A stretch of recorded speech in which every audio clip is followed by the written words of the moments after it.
नमस्कार, स्वागत है आप सभी का एनएफ न्यूज पर। मैं हूं आपके साथ रोहर। महाराष्ट्र में तस्वीरें साफ हो चुकी हैं और एमवीए गठबंधन का बुरा हाल हुआ है। महायुति ने शानदार जीत दर्ज कर ली है, लेकिन इसके इतर आज हम 5 ऐसे नेताओं के बारे में बताएंगे जो दम भर रहे थे कि हम चुनाव मैदान में उतरेंगे तो जीत दर्ज करेंगे। ये पांचों नेता मुस्लिम नेता हैं और इन्होंने अपनी अपनी सबसे सुरक्षित सीट चुन ली थी चुनाव जीतने के लिए। लेकिन इन पांचों मुस्लिम नेताओं का महाराष्ट्र की जनता ने वो हाल किया है कि अब इन्हें समझ में आ गया होगा कि कट्टरपंथ के सहारे चुनाव नहीं जीते जाते। एक नेता तो ऐसे हैं जिनके फॉलोअर तो 56 लाख से ज्यादा हैं। भाई साहब को मिले हैं वोट 155।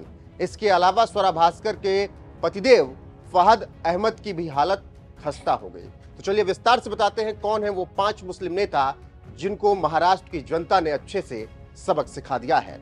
सबसे पहले नाम आता है फहद अहमद का, जो कि अणुशक्ति नगर से चुनाव लड़ रहे थे, जिन्हें नवाब मलिक की बेटी सना मलिक ने 3378 वोटों से चुनाव हरा दिया। सना मलिक को 49,341 वोट मिले।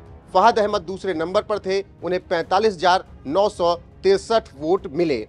तो इस तरीके से फहद अहमद अणुशक्ति नगर से चुनाव हार गए। वहीं दूसरी तरफ वांद्रे ईस्ट से जीशान सिद्दीकी चुनाव लड़ रहे थे, जिनके पिता की अभी हाल फिलहाल में हत्या की गई थी। ऐसा लग रहा था कि सहानुभूति के वोट जीशान सिद्दीकी को मिल जाएंगे, लेकिन ऐसा नहीं हुआ। जीशान सिद्दीकी 11,365 वोट से शिवसेना उद्धव बाला साहब ठाकरे के प्रत्याशी वरुण सतीश सरदेसाई से हार गए और वरुण सरदेसाई को 57,708 वोट मिले और जीशान बाबा सिद्दीकी को 46,343 वोट मिले। यानी जीशान सिद्दीकी भी अपना चुनाव हार गए।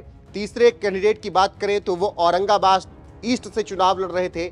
AIMIM के प्रत्याशी थे इम्तियाज जलील सईद और 2,161 वोट से इम्तियाज जलील को चुनाव गंवाना पड़ा है। इम्तियाज जलील को 91,113 वोट मिले। वहीं भारतीय जनता पार्टी के अतुल सावे को 93,274 वोट मिले और इस तरीके से अतुल सावे ने यहां से यानी औरंगाबाद ईस्ट से शानदार जीत दर्ज की और इम्तियाज जलील को पस्त कर दिया। अगले अगर नाम पर बात करें तो अगला नाम है वारिस यूसुफ पठान का, जो कि ओवैसी की ही पार्टी के नेता है और वो चुनाव लड़ रहे थे भिवंडी वेस्ट से। उनको भी करारी हार मिली है और वारिस पठान 5वें नंबर पर रहे। सबसे बड़ी बात यह है कि वारिस पठान टॉप 3 में भी नहीं आ पाए और दूर दूर तक वो कहीं नजर नहीं आए इस चुनाव में।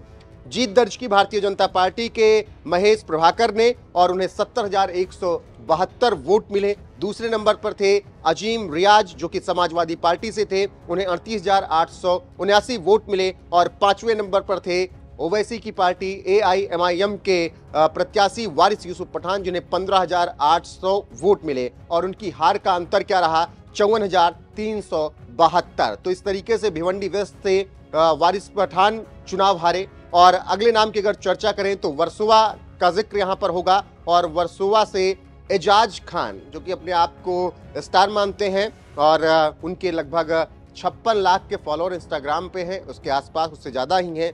और अगर गिना जाए ECI की वेबसाइट पर कि किस नंबर पर थे तो जीत का अंतर तो बाद में बताएंगे। पहले स्क्रीन पर आप जो तस्वीर देख रहे हैं उसमें एजाज खान को ढूंढने का प्रयास कीजिए।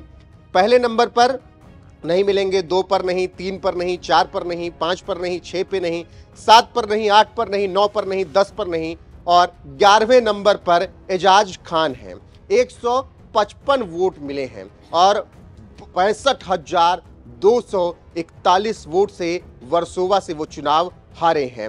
हारून खान, जो कि शिवसेना UBT से चुनाव लड़ रहे थे, उन्हें 65,396 वोट मिले और उन्होंने भारतीय जनता पार्टी की डॉक्टर भारती को 1600 वोटों से चुनाव हरा दिया। तो इस तरीके से ये 5 ऐसे मुस्लिम नेता थे जो कि महाराष्ट्र में दम भर रहे थे और उन्हें कॉन्फिडेंस था कि मुस्लिम उन्हें वोट देंगे और वो शानदार तरीके से चुनाव जीतेंगे। लेकिन ना AIMIM पार्टी के प्रत्याशियों को वोट मिला, ना ही और जो मुस्लिम कैंडिडेट थे उन्हें वोट मिला। हालांकि अबू आजमी अपनी सीट बचाने में कामयाब रहे, लेकिन जिस तरीके से जीशान सिद्दीकी की हार हुई, इम्तियाज जलील की हार हुई, एजाज खान की हार हुई और इसके अलावा स्वरा भास्कर के पति शौहर फहद अहमद की हार हुई, इन सबको अब समझ में आ गया होगा कि कट्टर पंथ की भाषा बोलकर चुनाव नहीं जीते हैं जाते हैं। तो ये वो 5 नेता रहे जिनकी महाराष्ट्र में थू-थू हो गई और अपना चुनाव नहीं बचा पाए।